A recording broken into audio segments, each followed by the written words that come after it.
Yes sir. Sir after దీని తర్వాత situation real estate మీద ఎలా ఉంటుంది అన్నది కూడా ఆలోచిస్తున్నారు. అంటే దీని మీద ఏమైనా ప్రభావం చూపించే అవకాశం ఉందా? రియల్ ఎస్టేట్ మీద నిజం చెప్పాలంటే ఇదేమి ఉండదండి ఇక్కడ. ఎందుకంటే మనకున్న పాపులేషన్, మనకున్న నెసెసిటీస్, రిక్వైర్మెంట్స్ మనకేం తగ్గవు.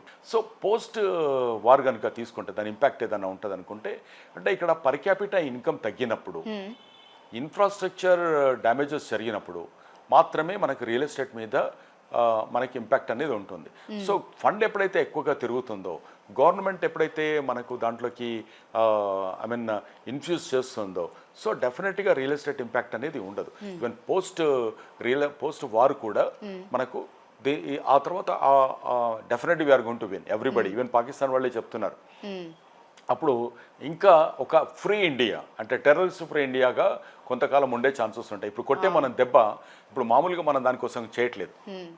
We wanted a permanent solution అంటున్నాం. కాబట్టి మళ్ళీ ఒకవేళ వాళ్ళు టెర్రరిజం యాక్టివిటీస్ చేయాలి అది ఇది అనుకుంటే it takes a lot of time అండి. అది ఇప్పుడు అయ్యే పని కాదు అది. ఓకే.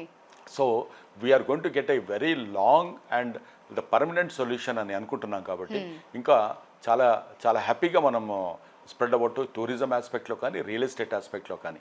సో దాని ఇంపాక్ట్ ఏముంటుందని నేను